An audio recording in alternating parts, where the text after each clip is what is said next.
Assalamualaikum warahmatullahi wabarakatuh. Halo semua, perkenalkan nama saya Arwa Jauza Muhammad Baizoni dengan nomor NPM 22180111171 dari Prodi Pendidikan Dokter Fakultas Kedokteran Universitas Lampung. Pada kesempatan kali ini, saya akan membuat resume terkait kegiatan PKKMB baik tingkat universitas maupun fakultas. Yang pertama, peran kepolisian dalam menghadapi kejahatan digital yang disampaikan oleh Kapolda Lampung, yaitu Bapak Yusrandi Yusrin, SIK, M.Medcom. Beberapa contoh kasus pelanggaran hukum di dunia maya: penipuan secara online, pencemaran nama baik, dan penipuan kartu kredit. Trik untuk terhindar dari jeratan hukum UU ITE yaitu yang pertama, menggunakan internet harus lebih teliti sebelum men-share berita. Kedua, mengecek kembali jika ingin bertransaksi di internet. Ketiga, tulisan yang dibuat khusus dengan fakta yang ada. Keempat, dalam menulis jangan hanya mengkritis tapi memberi solusi dari permasalahan tersebut.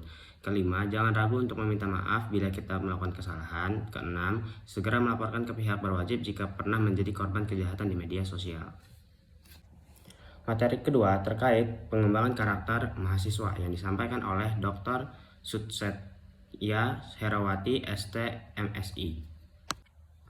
Tujuan dari pembangunan karakter menjadi mahasiswa itu main of analysis karena mahasiswa adalah agen-agen pembangun untuk Indonesia di masa depan. Materi ketiga terkait pengembangan karakter mahasiswa dalam perspektif agama yang disampaikan oleh Profesor Dr. Kiai Said Akil Siraj, MA.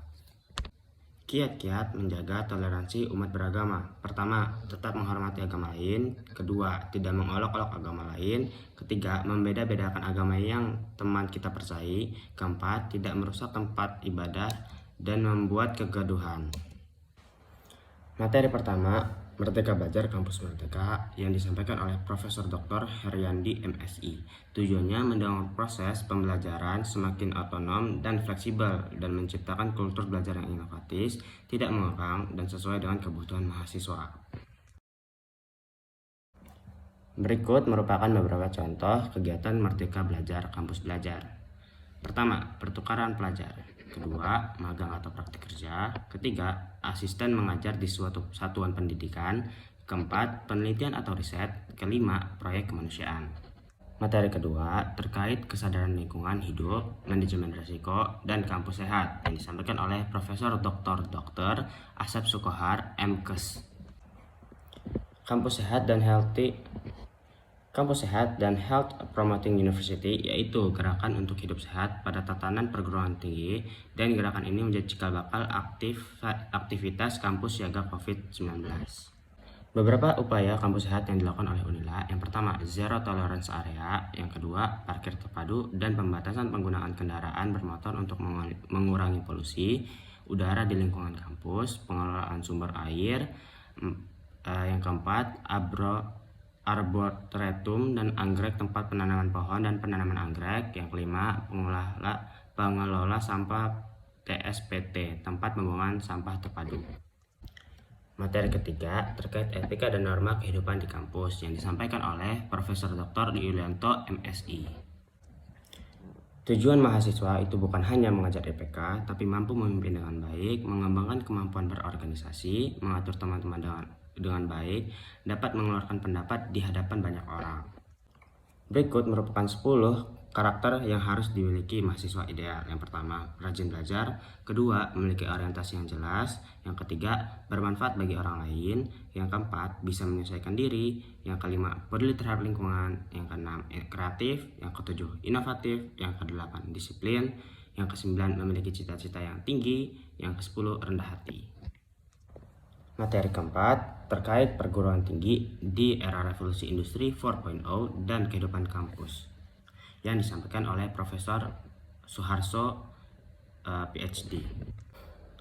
Era revolusi industri 4.0 ini menjadi tantangan buat kita, harus mempunyai inovasi yang tinggi dalam menghadapi era ketidakpastian seperti ini. Bukan hanya kita mahasiswa Indonesia, melainkan mahasiswa luar negeri pun sama, cuma karena mereka sudah mendapat teknologi yang tinggi, mereka sudah dapat berpikir bagaimana menghadapinya.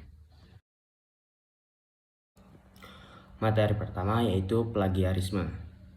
yaitu perbuatan secara sengaja maupun tidak sengaja mengutip sebagian atau seluruh karya ilmiah orang lain tanpa membuat daftar pustaka secara lengkap.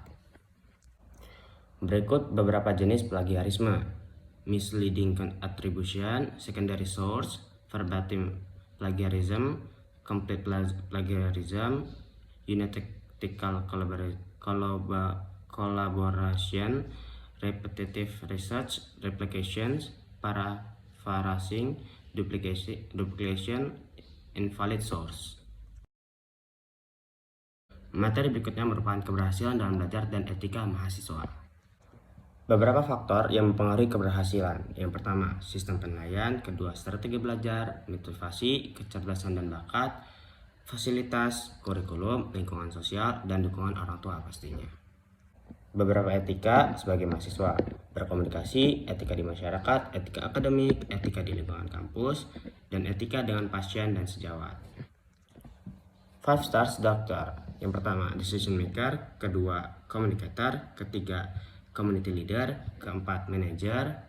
Dan kelima, care provider. Baiklah, mungkin itu saja yang bisa saya sampaikan. Sekian, wassalamualaikum warahmatullahi wabarakatuh.